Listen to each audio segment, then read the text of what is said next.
What is up, guys? COD gameplay here, and today I have a match of team deathmatch on Black Ops. But you know what? There's something different about this. There's a different atmosphere because I have someone with me, and it is DeltaCanuckian. He is one of my friends in real life, and he's actually been doing Call of Duty commentaries and video game commentaries for much longer than me. So why don't you introduce yourself? Hey guys, I'm DeltaCanuckian, or my real name's Sandro.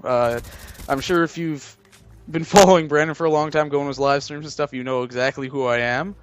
Hell, I was even in the GoldenEye video you posted from PAX. But yeah, dual com. Dual com time. This has been long overdue, guys. So, how long has it been since actually the last dual com? Because I remember there was I think it was actually on Modern Warfare 2. MW3. I can't remember the last time we did a dual commentary. It's been a while. I think it was on Modern Warfare 2. If you can, I don't know. I think it was way back then. It was pre-Black Ops. It was definitely pre-Black Ops. So this is long overdue.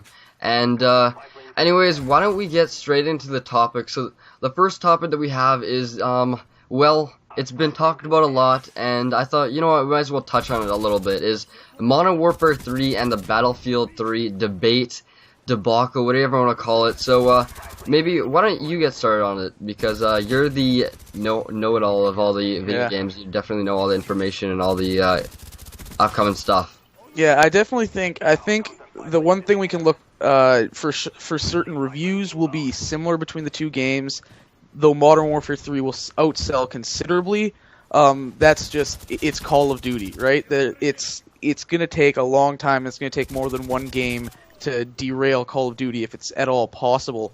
Though I think a lot of it's going to come down to personal preference. I, for one, I'm going to be getting both games. I'll play both games. I don't know which one I'll end up sticking with, but knowing how I how I game, I'll probably end up switching back and forth between the two, because I tend to change up which game I play like every 2 weeks. Yeah. So for me, obviously, I'm going to have to get Modern Warfare 3. That is a must. You know, my name's COD Gameplay. Like, if I don't get Call of Duty, I'd be like hung from the middle of the street, and everyone would be laughing at me. So I'm definitely getting Call of Duty, but I'm also going to contradict myself and get Battlefield 3 as well, because Battlefield 3, I can't pass up on it, because it's just such an amazing game. It, like, with everything, I saw the jets, and I was talking to you in a Skype conversation, and well, you showed me the trailer, and all of a sudden there was jets, and I just started like screaming, "Oh my God, there's jets! There's jets!" You can't go wrong. You put jets in a game, and it's an auto buy for me. Yeah, well, I warned you about the COD Gameplay thing back when you started the channel, but yeah, jets. Oh my God, the one complaint that's going against Battlefield 3 right now is you have all these people saying, "Oh, it's not 60 frames. It's the graphics, the anti-aliasing is bad." I'm like, okay, it is above average. It really is for most games. It looks better than Modern Warfare 2, even though it runs 30 frames. The thing is, because of the lower frame rate, not only do we get all the particle effects, we're also going to get jets and multiplayer. From what I understand, if they wanted to crank this up to 60 frames, it would look worse in terms of particle effects, smoke, fire, textures, and we would probably not get jets and multiplayer.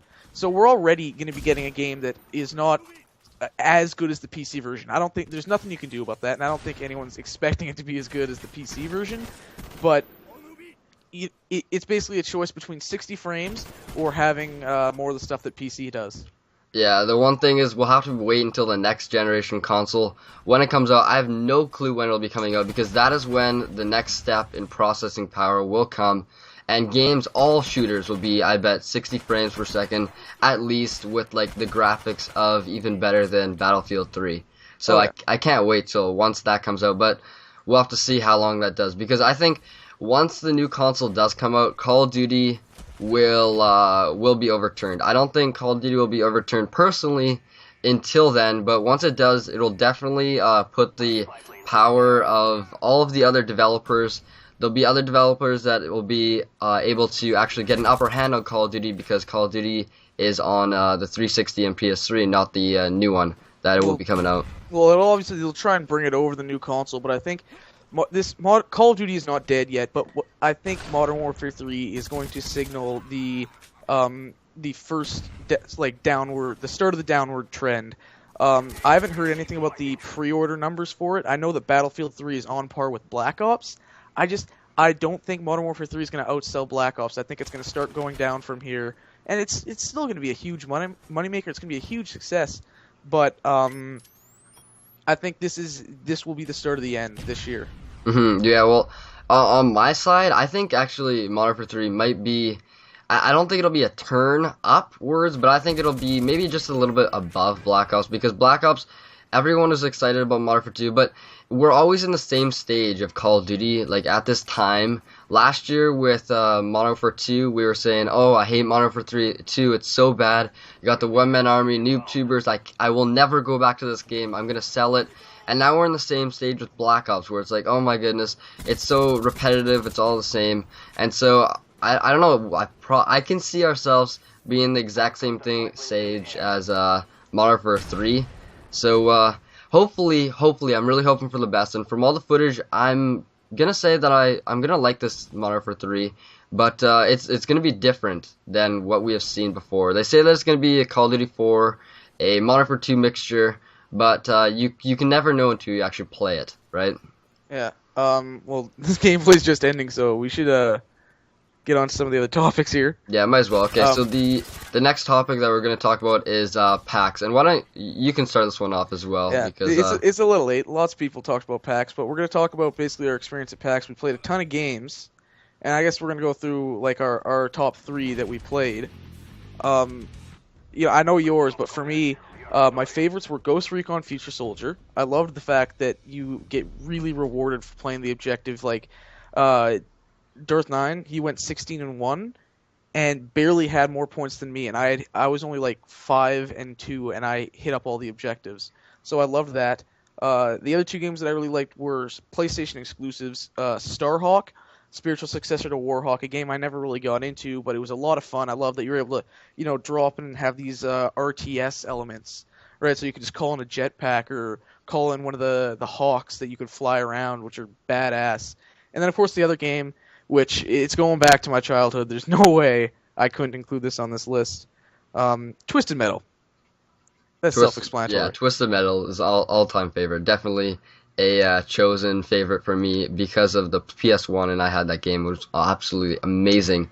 But my top 3 games from PAX, I think, were Counter-Strike Global Offensive, and the reason for that is because I had a 360 no-scope game-winning kill cam. Even though there's no kill cam, I still hit the 360 no-scope. And it's definitely a PC game, even though we're playing on 360. And I'll probably get both just to see how they play. But I like Counter-Strike. I don't play it a lot, but when I do, I have fun. And then Ghost Recon, for the exact same reason, it just was a different style of game that we're used to, and I think that could be, one of those games that comes into the market and people play it as like a side to Call of Duty Battlefield and just want to lay back, relax, and just want to have fun with Ghost Recon.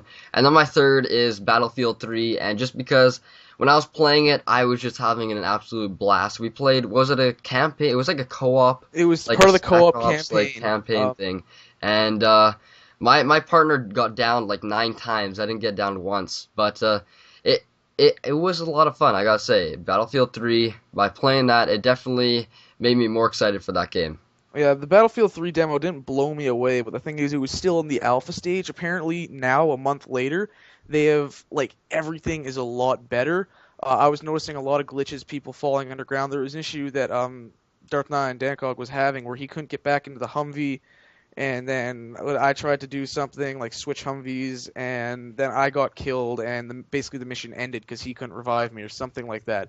And it was just really weird, and the co-op didn't blow me away. I don't think it's something I might play through it once with a friend, but it wasn't anything special. I wish we had found the PC free play area earlier so we could have actually played the multiplayer and played it on PC. Yeah, definitely.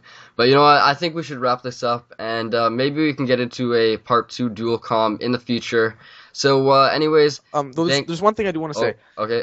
If there's any aspiring let's players or commentators, people who want to do walkthroughs, stuff like that, send me a message to my channel. I have a walkthrough channel, and I'm looking to get some more directors. So if you want some exposure, send me a message, and we'll see what we can do.